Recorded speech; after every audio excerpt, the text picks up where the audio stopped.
मेरे आंदोलनकारी साथियों, सबको क्रांतिकारी जोहार। सबसे पहले खुशखबरी ये है कि जिस तरह का बैरिकेडिंग आज झारखंड में हुआ है, वैसा झारखंड के इतिहास में शायद ही कभी हुआ है। ये झारखंड सरकार के रघुवर के डरने का प्रतीक है, यानी कि ये हमारी जीत है। रघुवर सरकार को हम ये बताना चाहते हैं उनके मार्फत मोदी जी को, इतनी बैरिकेडिंग आप अगर सीमा में कर देते तो शायद इतने आतंकवादी नहीं आते। दोस्तों,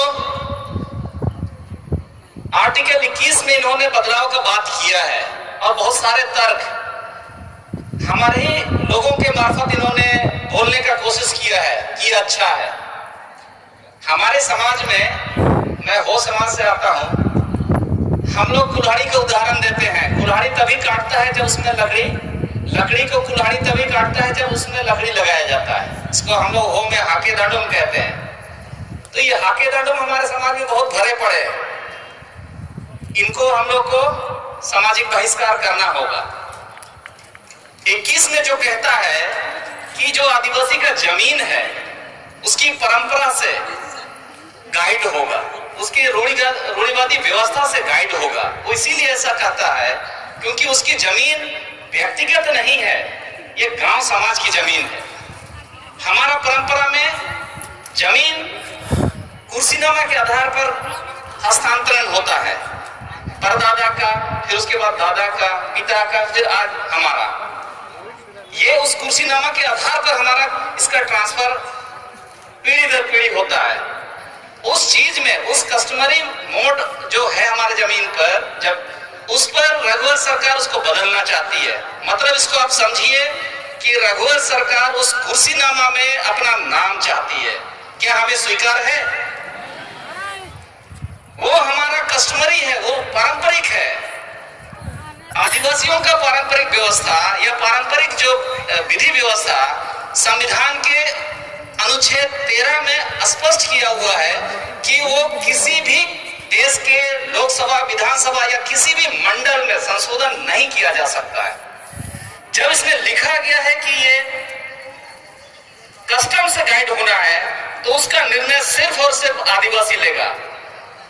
मैं ये पूछना चाहता हूं कि आज अगर आदिवासी के कस्टम पर रघुवर सरकार दखल देना चाहती है, तो क्या हिंदुओं के कस्टम पर भी दखल देगी? क्या मुसलमानों के कस्टम पर दखल देगी? क्या सिर्फ आदिवासी को वो कमजोर समझ के रखे हैं? आज आदिवासी हम लोग कमजोर नहीं है, हम लोग को रोका गया। मैं चाईबासा से आया, 18 जगह मेरा चेकिंग हुआ, फिर भी मैं यहां पहुंचा। बहुत लोग अभी रास्ते में हैं। हम लोग कहे हैं कि जहां पर रोका जा रहा है आप लोग वहीं सभा कर लीजिए। दोस्तों, पिछले लोकसभा विधानसभा चुनाव का एक वाक्य अपने यहां का बताता हूं। बीजेपी ने पूरे देश में भाजपा मुक्त भारत का नारा दिया। हम लोगों ने कोल्हान में भाजपा मुक्त कोल्हान का नारा दिया। मेरे पास 7 विधानसभा सीट है, देख लीजिए वहां एक भी बीजेपी का विधायक नहीं है। मैंने भाजपा मुक्त कर दिया वहां। अब झारखंड की बारी है। 2000 और 2020 तक हम अपने गांव सभा को मजबूत करें। हमने गांव-गांव में बीजेपी का झंडा लगाने से मना कर दिया। डीसी वहां आपत्ति किया। हम लोगों ने बोला कि गांव में तो वही लगता है जो कि ग्राम सभा परमिशन देता है। तो बीजेपी ने परमिशन के लिए गांव सभा में आवेदन दिया, ग्राम सभा ने रिजेक्ट कर दिया। क्या हम नहीं कर सकते हैं?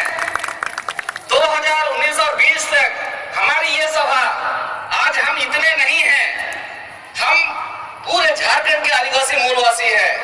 ये गलतफहमी में है। ये तो इतना डर इनमें इतना पैदा हो गया।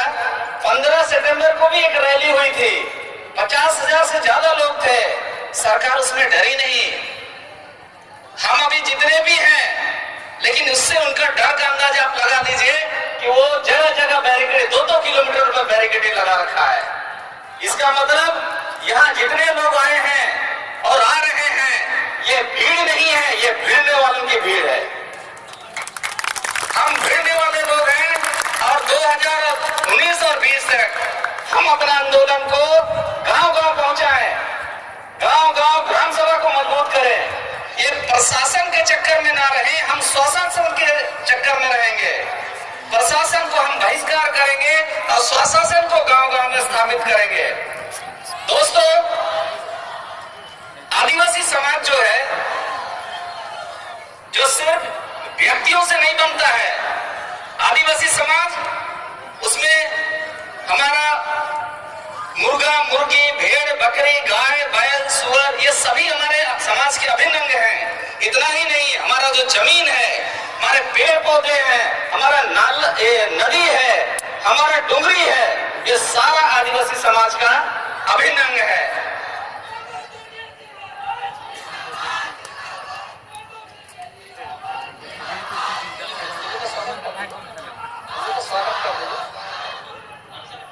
स्वागत कर दीजिए, इन लोगों का स्वागत कर दीजिए। निरंजना हरेंज के नेतृत्व में ये सभा, ये रैली देख रहे हैं, उसका मैं स्वागत करता हूं और मैं चाहूंगा कि निरंजना हरेंज मंच पर आकर के पद ग्रहण कर लें और आप लोग पीछे पीछे साइड में सब कतारबद्ध तरीके से बैठ जाएं और आप सभी लोगों को स्वागत करते हैं और शांतिपूर्ण तरीके से आप बैठ जाएं और हमारे जो वक्तागण है उनकी बातों को सुने। तो आकर के मंच पर बैठ जाएं। मैडम दीदी निरंजना हरेंज जी बैठ जाएं।